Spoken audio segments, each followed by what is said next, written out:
Jack Goff is going to come through to score his first ever win in the British Touring Car Championship. Jack Goff wins at Snetterton. How long did the party last afterwards?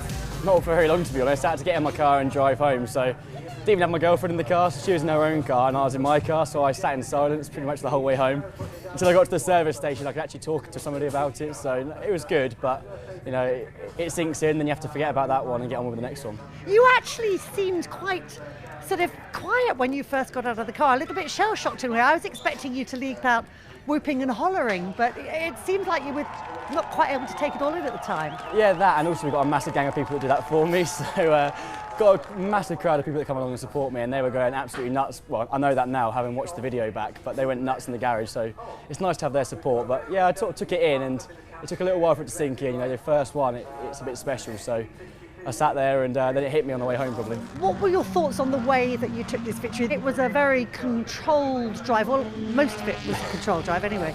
It was all controlled the whole way through, I keep telling everybody. The worst thing was I looked at the grid draw and I saw a BMW alongside me and a BMW behind me, and you know, they're so fast on the starts into the first corner. But luckily I made my best start I've made all year, and Sam probably made one of his worst, so he helped me out there, so I have to say thank you to him for that one. But at that point, you know, I got my head down. I knew we had the soft tyres on, so I had to make the most of those while they're at their best, because they probably would go off later in the race.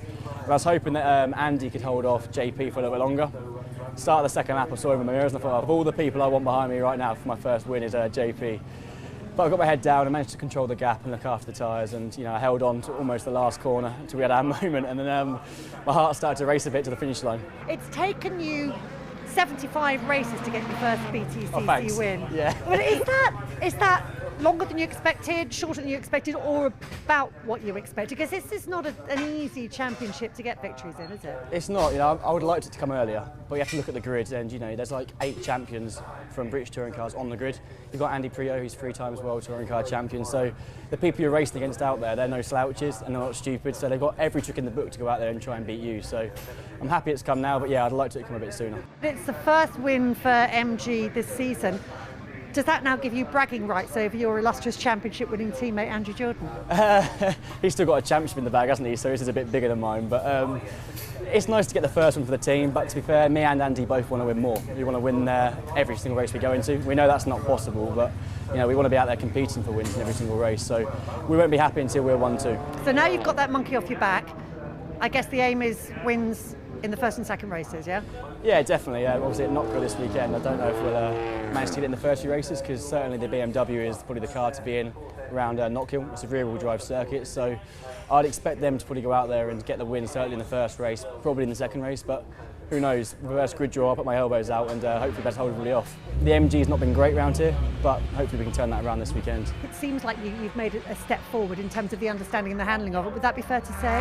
Yeah, I mean, I didn't do much running over the summer break, but I did nothing at all, so it's quite relaxing for me. Andy and the guys did the tyre test, and they did about 130 laps, so we knew going to Snet they'd found a few things with the car that could help us.